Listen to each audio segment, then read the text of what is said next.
Hi. How's everyone doing? I'm doing great. Something feels a little off right now, and I can't really tell what. Hold on a second. Let me try something here.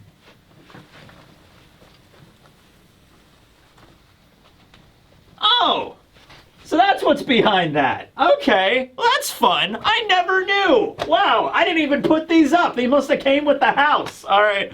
Okay, My Hero Academia chapter 420. Hey, it's 420. Hey, you guys know what that means, right? It's 420, bro, right? 420. Yeah, you get it? You get it? I don't get it. I don't even know what the hell that means, but whatever, 420, right? Yeah, I'm just gonna make these vague movements with my mouth. It's like, yeah, okay, all right. So, and it starts off with Kurogiri, and I'm just saying that, like, he's literally made out of a fog cloud. Yeah, you can make some references there. I see where you're going, Horikoshi. All right, My Hero Academia, chapter 420, from Aizawa. Okay, so we have Yamada, who is Present Mike, and we have Aizawa, who is Eraserhead, and they are sucked through by Kurogiri's warp gate. All right, so we're going back in time a little bit because in the end of the last chapter, we had the really cool scene. It's a big trope. It's a cliche, but it's a good cliche. It's the cliche where the main character is about to die, and then the cavalry comes in through over the hill, or like the cavalry comes over Calvary Hill, or whatever. They show up and they're like, "We're here to save you, Izuku." Oh God, you lost both arms. All right, we could have gotten here maybe a little earlier, but it's okay. Aizawa steps through the warp gate and he's like, "Sorry, I'm late, Izuku." That'll never not be cool. All right, even if it's the most cliche thing in shonen manga, I do not care. That's one of the good ones. Okay, that is a cliche that works and always will work. Okay, sorry, Ichigo, we were late. Sorry, Luffy, we were late. Sorry, Asta, we were late. Whatever. I don't care what context. It's always cool. All right. So how did he get there? How did all that stuff happen? How did Ojiro and Sato just show up and like attack? Right. Okay. So, after Yamada and Aizawa got sucked through Kurogiri's warp gate, they ended up in, like, the middle of the ocean. I guess not out in the middle of the ocean. You do see land in the distance, but they're, like, out in the middle of, like, a rocky outcropping in the middle of nowhere, basically. And Yamada is pretty much, like, convinced that Kurogiri is not Shirakumo. He's not his friend, okay? He's very much in a denial phase about that, and you can kind of understand why. Shirakumo from their perspective has been dead and buried for like well over 15 years or so. They mentioned directly they're 31 years old now. So it's like, Aizawa, we're 30, we're 31 for God's sake, we gotta get over it, So their friend died way back when they were in their second year at UA. And, they went through the whole funeral and everything, and then they had to move on from it. And now they find out that this Nomu, this amalgamation abomination thing that, All for One and the Doctor cooked up is like, oh, by the way, the corpse of our friend is the basis for that. He might still be in there somewhere. So you can understand Present Mike being like, no, screw that. I don't know what the hell that thing is, but it is not my friend, okay? And then Aizawa is the one that's kind of holding on to hope a little bit here. He's like, maybe there's a little bit of him in there, even if there's just a shred of hope to give a little bit of closure, not just to us, because Shirakumo had a family. He had parents, you know what I mean? So, yeah, for his best friends, that's one thing, but it's like, dude, if we could just give, like, his parents or, like, some people closure on this, something, right? But, so they get warped through, and they're on the rock, and Yamada is just beating the crap out of Kurogiri. He's just like, you stupid! You're not my friend! I hate you! I don't know what you are! Get us back there! We need to help! And so, he's just like, like not really making any kind of sense there. And so he's just screaming to Aizawa, we shouldn't have let this thing live. I don't know what this abomination is, but we need to, after this thing warps us back to the battle, we need to just kill this thing, just destroy it till there's nothing left. All right? And you can see that as a reflection of Present Mike's own feelings on the matter. It's just like, no, Shirakumo's dead. He's never coming back. We need to kill whatever this thing is so we can move on with our lives. All right? We're not clinging to this. We're not second years. We're not sophomores in high school anymore, Aizawa. It is time to move on. All right? This isn't our friend. Our friend died years ago. Okay?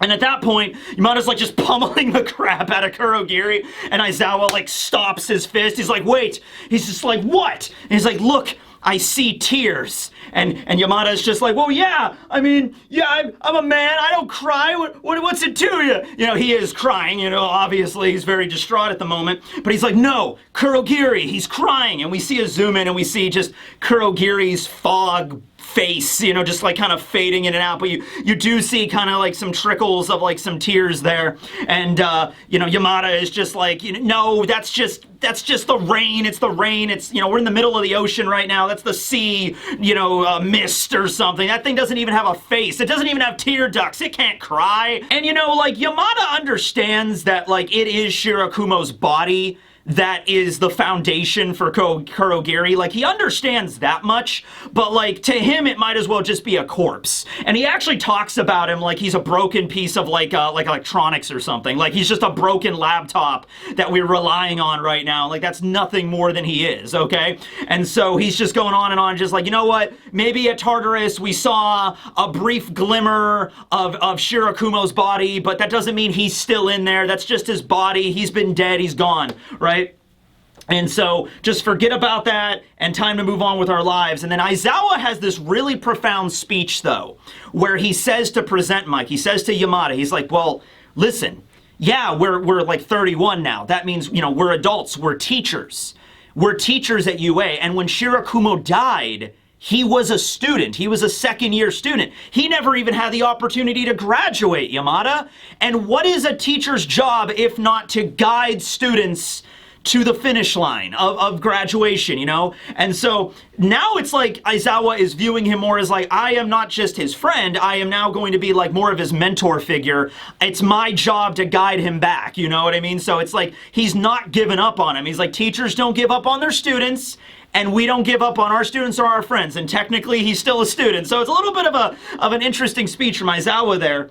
And then at the very last moment, you have Kurogiri, I believe it is him, actually saying, like, Yamada, you know, which presents Mike's real name. So it's like, Yamada! And then even at that point, that's when Present Mike has to acknowledge, and I'm sure he thought this deep down, but he just wanted to deny it. He didn't want to even think about it, that like, no, it is Shirakumo. He is in there somewhere. And there's a line of dialogue about how he woke back up again when they found out in Tartarus that Shirakumo is the basis for him.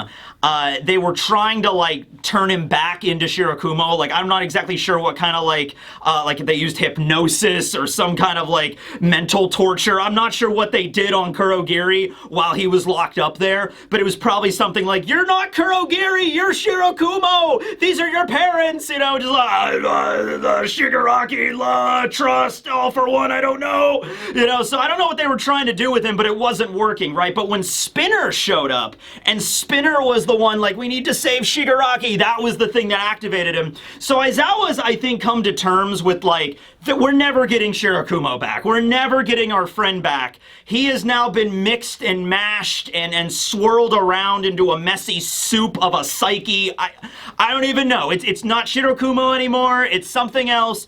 But a fragment of him is still in there. Even if it's like 2% Shirakumo and a bunch of other crazy, wacky shit thrown in there, it's still our friend, and we still gotta try, okay? And so Yamada finally gives into it and does admit that memories can never fade, and that, yeah, Shirakumo's in there somewhere. And then Kurogiri activates his warp powers, and it's just like, okay, here we go. So Aizawa gets in contact with Tsukaichi, and he's like, hey, so how's Monoma doing? You know, maybe we could do the copy ability, the mimic ability again. He's just like, oh yeah, no, he has a really bad concussion. He's getting medical treatment right now. He's kind of done. And just like, oh, okay, well, that was an idea. Anyway, other idea. Give me the coordinates of, like, any hero that can fight. Like, anyone. And he's like, what do you mean, Aizawa? What are you doing? He's like, just, it doesn't matter. Just tell me where they're at, okay? So Aizawa ends up back at UA, which I wonder if that's more because Shirakumo's in there somewhere and Kurogiri's like, need to go back to school, you know? And just warps him back to UA. So Aizawa lands, like, right in the middle of the shelter. Ectoplasm is there. Hound Dog is there. The other heroes that are, like, keeping watch over the civilians, you know, in the evacuation and everything. And then Ectoplasm is like, Aizawa, where did you come from? And just like, oh, we don't have time. Kurogiri's active. He might be my friend. I don't know anymore, but he's there and he's outside with Yamada right now. He could teleport. So we need to get moving. Okay, just everybody, we need to go. Okay, where's the fights going on, right? There's a couple of retired heroes that are in the crowd, like Death Arms is there. Death Arms, he looks like kind of rough right now. He looks like he hasn't showered in a while. His shirt, he has a tie that's just like really loose, and he's grown a beard, and he's just like, hey, you know what? I might have been a while since I was a hero, but I'll give it a shot, right? Okay, so he retired, but he's back in business. It's kind of nice to see Death Arm's little arc there. I kind of like that. There's another hero that says, hey, I might not be famous, but I'm a hero too. I want to go fight by your side. This is actually a character. It's probably not the exact same character, but it's the exact design of a character from Barrage, which was Horikoshi's work before My Hero Academia back in like 2012. And that's I think the main character from that. And he has like a weapon that's like materializing around him, and that's the same as in that manga. So yeah, I only read like a couple of pages of Barrage just to see if it was the same guy, and I believe it is. So that's pretty cool. So it's like the final stage of the manga, and Horikoshi's putting like, you know what? I remember this character from Barrage. I like this guy. I'm going to throw him in there. He's going to help out too. Why not? Okay. And then there's a dude that just walks up. He's just a random guy in the crowd. And you know what? I'm really proud of the citizens here, because from how they reacted when Izuku showed to the shelter and everybody's like, get him out of here. We don't want him in here. He's going to bring all the villains in here. These guys are actually pretty chill now, because I think they realize that like they're in the final stage here, and it's like, the world's probably gonna end anyway, so, or at least Japan is gonna get obliterated here, so might as well, like, the heroes are out there trying to help, whatever our problems with them were in the past, that our whole society has crumbled, they're our best shot at not dying today. So this one guy steps up and he's like, I don't have a lot of stuff to give you or help you, but here, take my shirt. And so he just takes off his shirt and just gives it to Aizawa, and Aizawa's like, okay. He's like, I'm literally giving you the shirt off my back. That is the only thing I have right now. We see some other citizens bringing blankets and gauze and first aid supplies and water. Like, you can give this to people that need it too. And Aizawa is just like, thank you all. Thank you for this, really. And, this is really cool, because I remember back at, like, after the whole events of, I don't know if it was after the events of the USJ. I think it was after the events of the Forest Training Arc, when they had to do that press conference, and Aizawa had to have, like, his, hair, and he had to wear the suit, and he's like, I apologize to everybody, we failed. He's had to do that a few times, but here, it's just like, no, it's like, here is our unconditional support. There's not much we can do to help you, but it's the best we can. Here's literally the shirt off my back. Here's some first aid supplies, whatever helps, just because this is getting to be like the Armageddon now, all right? So we need to get moving. We need to do this, all right? So I guess the idea overall is they're just trying to wrap up every fight as quick as possible now, because now they have access to Kurogiri's warp gate, but they don't know how long they're going to have that. So they're like, okay, thanks for all your help and support. Now, are there any other fights going on? Any other fights that we can hurry up and just clean out really quick? And they're like, yeah, over at Takaba Stadium, there's a villain called Gashly, and he like specializes in really long, ongoing battles, and we don't really know much about this villain. He has this like shadowy visage, and he's just like Gashly made me think of like Ghastly, like the Pokemon, right? So he's just like this long, like, he kind of looks like Eam from One Piece, to be honest with you. And he has this umbrella, and he's reading a book. And I guess his ability, his quirk, is like to spawn a bunch of other creatures to fight for him, because that's where we see Sato and everybody, like, brawling with all these creatures, like Sero's there and everything, and they're fighting. And then, boom, the warp gate opens, and a bunch of heroes jump through. Ectoplasm is there. Jack Mantis is there from Class 1B. Tokage is there from Class 1B. I think her hero name is Lizardy, but Tokage is just better. I think Tokage is her actual name, but like whatever, it works better than Lizardy, but it's fine. So Tokage and Jack Mantis show up and they just attack. So that fight kind of just gets resolved really quick. So that's where like Sero and Ojro and everybody came from. Okay, so they went to the stadium to just like defeat, like, okay, they have one villain left we haven't beaten yet. All right, just boom, just beat the shit out of him, just overwhelm him with heroes from UA, like even the ones that were guarding the citizens. At this point, like I said, it's end of the world type shit. So, we got to get moving. And I'm glad the citizens weren't even like, no, you can't take the heroes because then we'll all die. It's like, we're going to die no matter what if this shit doesn't, like, if it keeps going. So we need to move. It's like, all right. So now Aizawa finally we have the scene where he arrives back at Izuku's location. They're right next to Mount Fuji, and he's like starting phase 3 of the divide and conquer operation, right? So he's there, and Izuku's all bloodied. He's just like, oh god. And Aizawa was like, hey, how long has it been like that? And I'm like, I don't really know. I've been in like some weird memory scape. I'm not really sure how it all works. I think it's been like this for a couple of minutes at least. I really don't know. I'm like, losing a lot of blood here. And then that's when Aizawa takes out Eri's horn.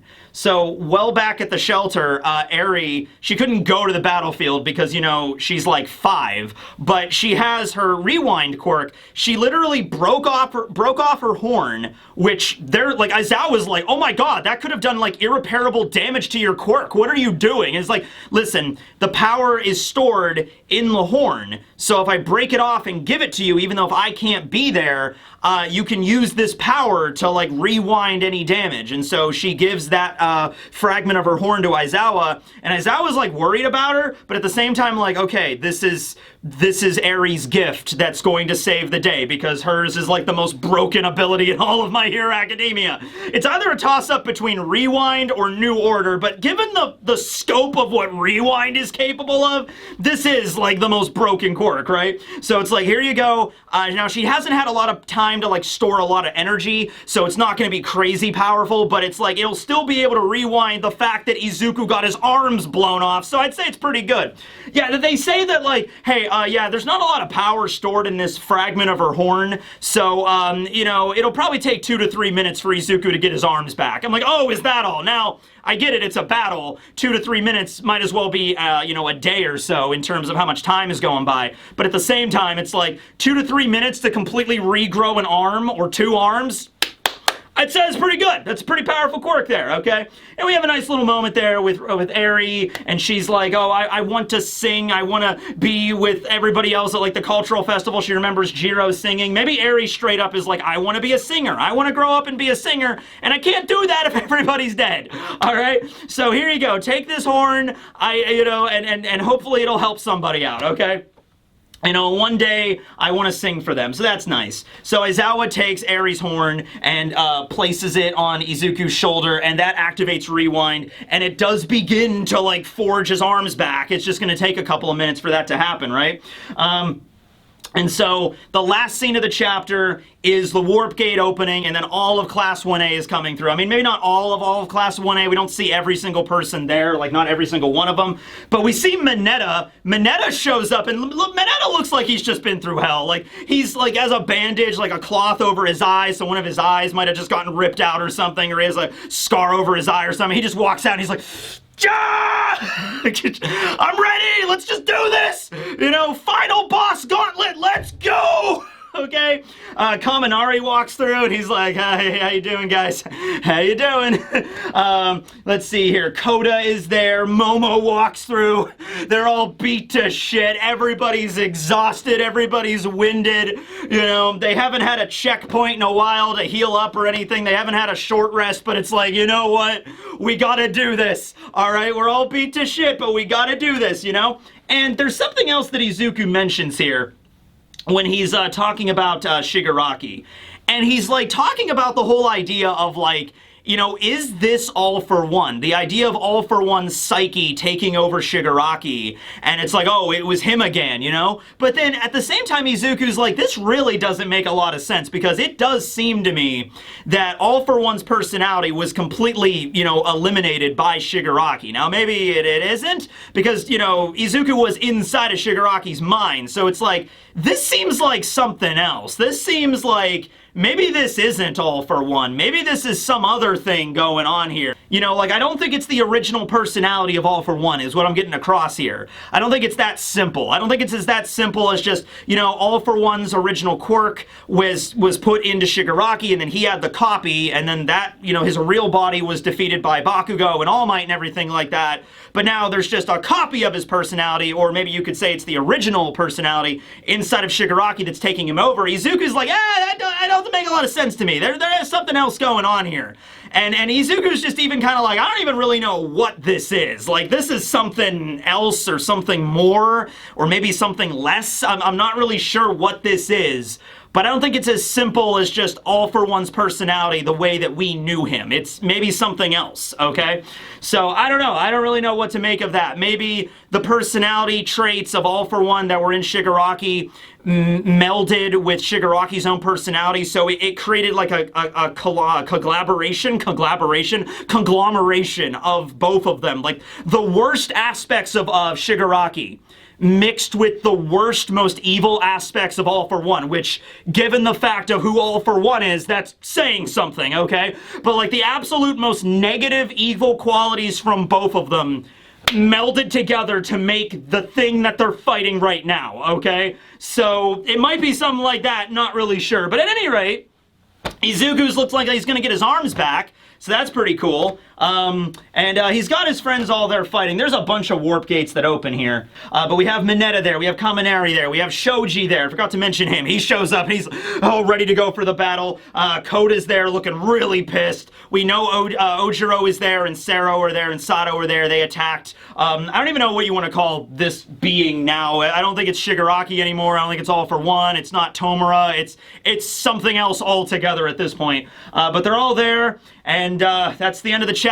Break next week. So, you know, a lot of people have been comparing this to Endgame, and it very is much like Endgame. And I mean, come on. I mean, for a finale of your superhero-themed manga, what better way than to basically do the same thing that Endgame did? Because I don't know if you were there the day of release at Endgame, but I was sitting front row for that shit, and the excitement was palpable. Like, you could literally feel like an electric charge in that theater from how exciting that was, okay? When we get to the anime, I hope it's something similar, right? I hope this airs in a movie theater, like somewhere. Probably not around here, probably like in Japan, but when it gets to that finale, it'll be like in this big movie theater, like here's the finale to My Hero Academia, that'd be cool. But holy crap, they arrive and they're ready for a fight, and it's just gonna be, like, at this point, like, everybody's beat to shit. It's like, alright, let's go. Let's just give them everything we have to the point where we're about, like, till we literally can't stand anymore. We're just gonna, we're exhausted,